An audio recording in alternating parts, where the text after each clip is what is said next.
하나님 말씀은 구약성경 민수기 26장 63절에서 65절까지입니다.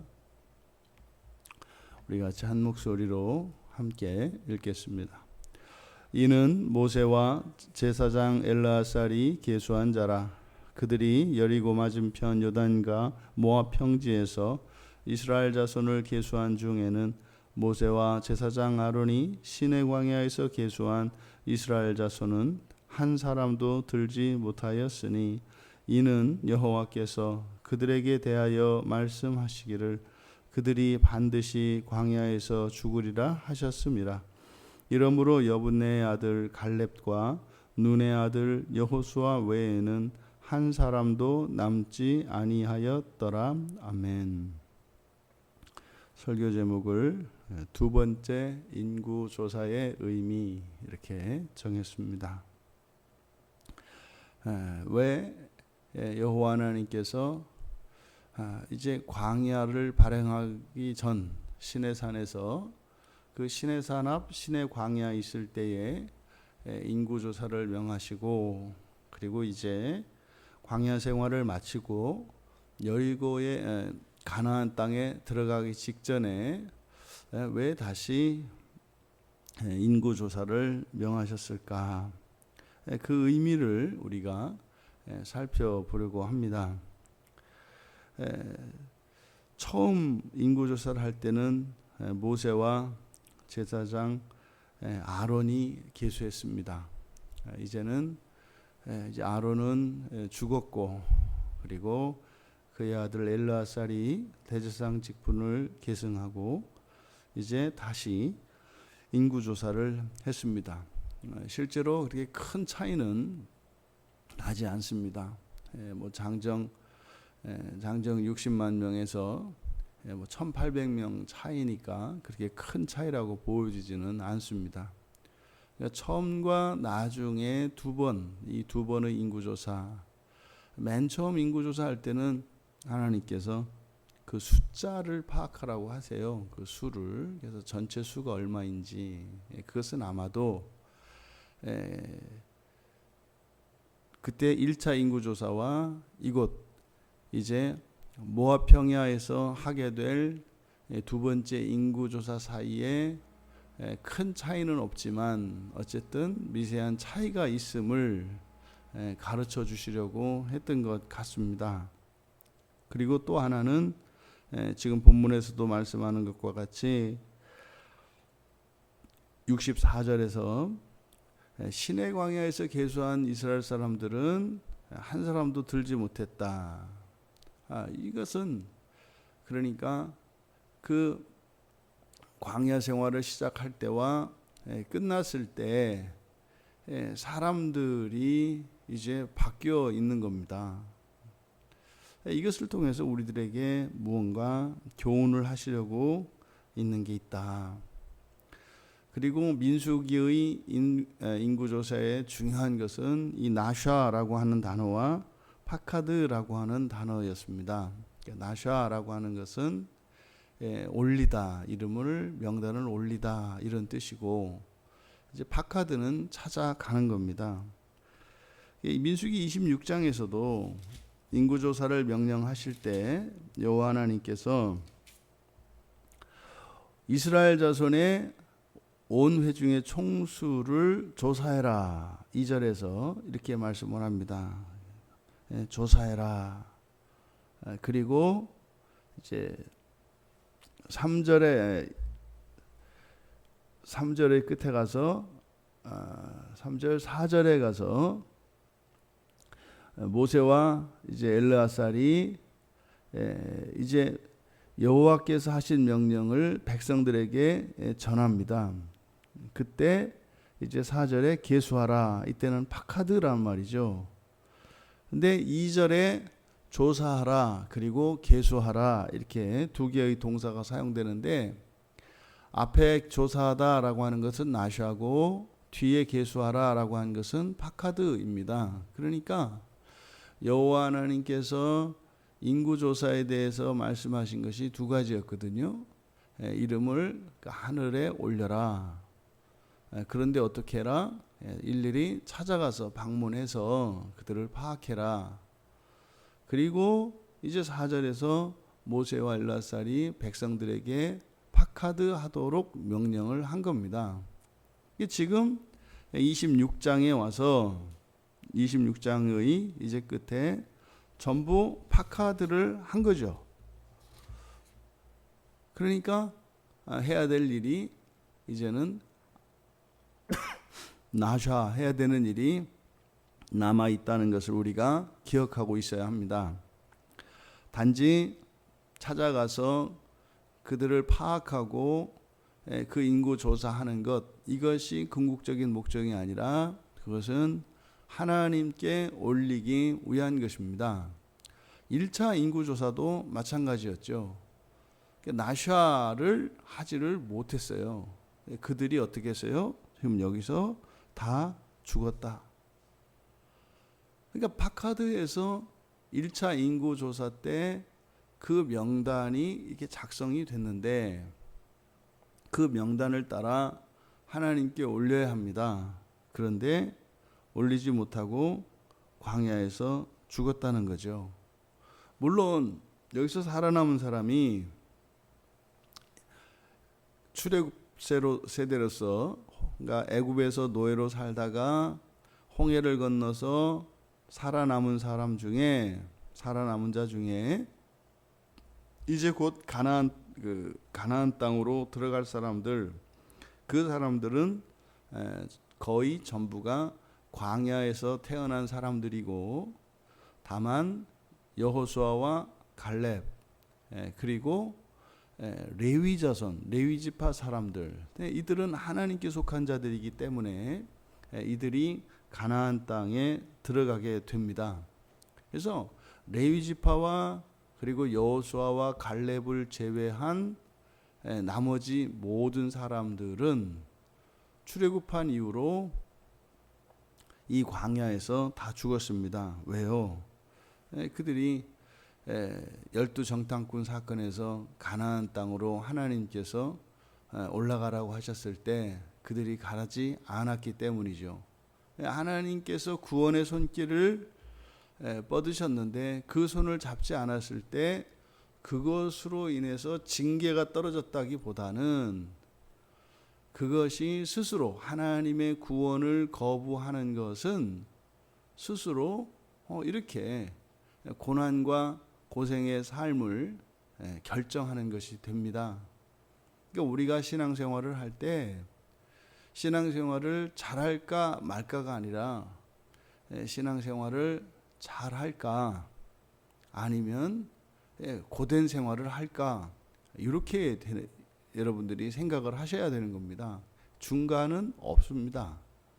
결단코 중간은 없습니다. 하나님의 구원의 길, 하나님께서 내어주신 구원의 길을 따라가든지 아니면 정반대 파멸의 길을 따라가든지 이 둘 중에 하나입니다. 그런데요, 중간에 껴있는 이 사단 마귀놈이 하는 짓이 뭐냐면 구원의 길을 따라가지 않더라도 그것이 갈만한 길인 양, 심지어는 그것이 자신에게 도움이라도 되는 듯하게 합니다. 어떻게 해요? 우리들의 삶의 여건을 편안하게 이 세상의 관점에서 보면 성공적인 그런 삶의 환경을 줘요. 그러면 결단코 사람들은 그것이 구원의 길에서 정반대 파멸의 길을 가고 있다는 것은 전혀 알지 못합니다. 보통 우리가 그 마지막 사형수가 이렇게 사형 집행 당하기 전에 고깃국을 한 그릇 이렇게 준다고 해요. 그 정상적인 사형수라면 그 고깃국이 의미하는 바가 무엇인지 알기 때문에 그게 목에 매어서 잘 먹지 못합니다. 그런데 우리가 예수를 믿고 이 세상의 끝에 관한 정확한 그 종말에 관한 계시를 알고 있음에도 불구하고 그것은 뭡니까? 마치 감옥에 있던 사형수에게 고깃국이 나오는 거예요. 우리가 인생을 살면서 돈이 좀 벌리고 일이 좀 되고 뭐 생활하는데 어려움이 없고 오히려 점점점 생활의 여건이 좋아져요. 이런 모든 게 다 고깃국입니다. 우리가 감옥에 있는 사형수와 같다는 사실을 잊어서는 안 됩니다. 그러니까 작은 편리를 또 작은 행복을 위해서 신앙을 포기하는 것은 너무나 억울하고 너무나 부당하고 너무나 어리석은 일인 것입니다. 왜요? 그거 사형수의 고깃국이기 때문입니다. 그 결과를 지금 여기서 말씀하고 있는 거예요. 단 한 사람도 살아남지 못했다. 여러분, 이 어수선한 시국에 여러분들의 신앙을 달아볼 수 있는 좋은 기회입니다. 사실상 이렇게 엄청난 물질적 풍요나 세상적인 이런 편안함과 즐거움들이 주어졌을 때 그것을 마다하기는 여간 어려운 게 아닙니다. 하지만 환난과 어려움이 왔을 때 이때는 정확하게 모든 사람들은 자기의 신앙의 상태를 알 수가 있어요. 과연 우리들은 우리의 신앙을 따라 그 구원의 길을 쉬지 않고 가고 있는가 점검해야 한다는 겁니다. 왜요? 여기서 그렇게 말씀을 하잖아요. 시내 광야에서 계수한 자 중 한 사람도 두 번째 계수에 들지를 못했다. 이게 뭡니까? 예수를 믿는다고 예수님이 나의 죄를, 우리의 죄를 완전히 해결해 주시기 위해서 이 땅에 오신 것을 믿는다고. 그래서 사람으로서도 결함이 있고 심각하게 부패하였던 우리의 이러한 모든 죄와 허물의 문제를 해결해 주셔서 그저 완전한 인간 정도가 아니라 인간을 초월하는 하나님의 자녀로 우리를 만들어 주시겠다고 하는 하나님의 놀라운 이 재창조적인 구원을 위해서 예수님이 오신 것을 믿는 거죠. 그 길에 중단이 있어서는 안 됩니다. 그런데 이 광야에서 이 여호수아와 갈렙 두 사람을 제외하고는 전부 중단했다는 겁니다. 왜요? 다 고깃국 때문에 그랬던 겁니다. 그 고깃국을 따라 구원의 길을 포기했던 것입니다. 여러분, 그 끝은 반드시 죽으리라. 이것을 잊어서는 안 될 것입니다. 여기서 이 두 번째 인구 조사를 통해서 우리가 얻을 수 있는 교훈, 그러니까 이 두 번째 인구 조사의 큰 의미라고 하는 것은 바로 구원의 단계가 있다는 것이에요. 우리가 그냥 통칭해서 구원이라고 이야기합니다만 구원의 단계가 있어요. 지금 여기에서 딱 나타나는 명확한 구원의 단계가 뭡니까? 애굽에서 노예 생활을 하던 이들을 여호와 하나님께서 해방시켜 주셨어요. 그게 1차적인 구원입니다. 노예된 애굽에서 홍해를 건너 자유로운 광야로 오는 거예요. 근데 여기에는 사실은 다른 기준을 가지고 보면 먹고 사는 걱정이 없던 애굽에서 이제는 한 치 앞도 내다볼 수 없는 미래를 내다볼 수 없는 광야로 나오는 거죠. 근데 사실은요, 광야에서 먹고 사는 것은 뭐 단 한 번도 이들이 끼니를 거른 적이 없어요. 그런데 사실 애굽에서는요, 이들이 말이 그렇지 노예니까 주인이 끼니를 준다 그랬지만 왜요? 일이 바쁘고 일이 많아지면은요, 밥 거르는 일, 뭐 굶기는 일, 뭐 일수입니다. 일에 따라서 주는 거죠. 일에 따라서. 또 그들이 뭐 너무 할 일이 없고 또 뭐 나라에 가뭄이 들고 흉년이 들면 뭐 노예들을 굶기는 거야 뭐 대수겠습니까? 근데 막연히 생각을 하면 애굽에 있을 때는 그래도 뭐 밥 세 끼 굶지 않고 살았잖아 이렇게 생각을 할 수 있습니다만 실제로 구체적으로 그 애굽의 생활 속에 들어가면 그 밥을 먹여주는 바로의 변덕에 의해서 언제든지 이들은 굶어 죽을 수가 있어요. 또 일하다가 마음에 들지 않게 했을 때는 뭐 그것 때문에 굶길 수도 있고 말이죠. 그런데 광야에서의 삶을 생각을 해보십시오. 이들이 죄를 지었다 그래서 하나님이 만나를 그치신 일이 없어요. 이들이 하나님 뜻에 순종하고 하지 않고 악하다고 해서 하나님이 만나를 중단시키지 않는다니까요. 심지어는 요단강 건너서 가나안 땅에 들어갈 때까지 들어가서 거기에 열매를 먹게 될 때까지 그치지 않는다고요. 어느 게 더 안정적입니까? 광야가 더 안정적이에요. 근데 문제는요, 하나님의 주권에 있기 때문에 우리들에게는 그게 안정적이라고 생각되지 않아요. 왜요? 바로에 대한 기억 때문에 그렇습니다. 바로는요, 변덕스러웠거든요.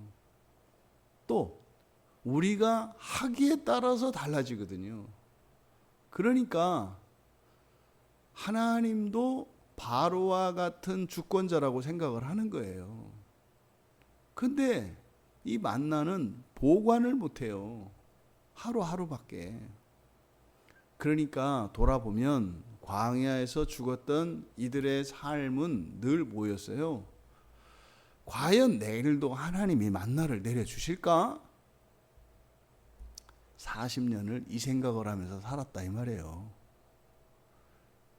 오늘날 우리들도 그러지 않겠습니까? 여러분들의 일터, 여러분들의 생계를 꾸려가는 생계 수단들이 있습니다. 그것이 광야일 수도 있고 그것이 애굽일 수도 있어요. 애굽이라면 필시 여러분들은 내가 열심히 하면 다른 사람들보다 잘하면 잘 될 거다 이런 생각을 가지고 있을 겁니다. 근데 광야라고 생각한다면요, 그 생각 안 하는 거예요. 하나님께서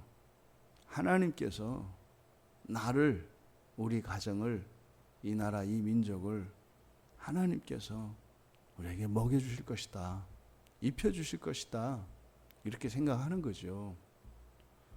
그리고 먹고 사는 그것 때문에 일을 하는 것이 아니라 마치 홍수로 엉망진창이 되어버린 가재 도구들을 깨끗이 닦고 정돈하는 마음으로 우리들에게 주어진 일터와 가정과 교회를 위하여 헌신하고 봉사하며 살아가는 거죠. 먹고 살기 위해서가 아니라 이 세상을 재창조하기 위하여 그렇게 살아가는 거죠. 이것이 광야적인 삶과 애국적인 삶이라고 우리가 할 수 있을 것입니다. 그래서 우리의 건강도 마찬가지예요. 건강을 위해서. 코로나 이것도 마찬가지예요, 여러분. 이렇게 하면 걸리지 않을 것이다. 여러분, 하나님께 맡기고 가는 겁니다. 이게 광야 생활이고요. 거기에는 우리가 사회적인 의무와 이런 책임들이 반드시 뒤따릅니다. 무책임하게 방관하고 오히려 사회에 해를 끼치고 살아가는 거 이런 거 아니죠. 할 수 있는 데까지만 하는 겁니다. 이 세상 일은요, 다 제한되어 있어요. 할 수 있는 데까지입니다. 그리고 주어진 우리의 인생을 우리의 구원을 위해서 살아가는 겁니다. 여러분 이것을 기억하십시오.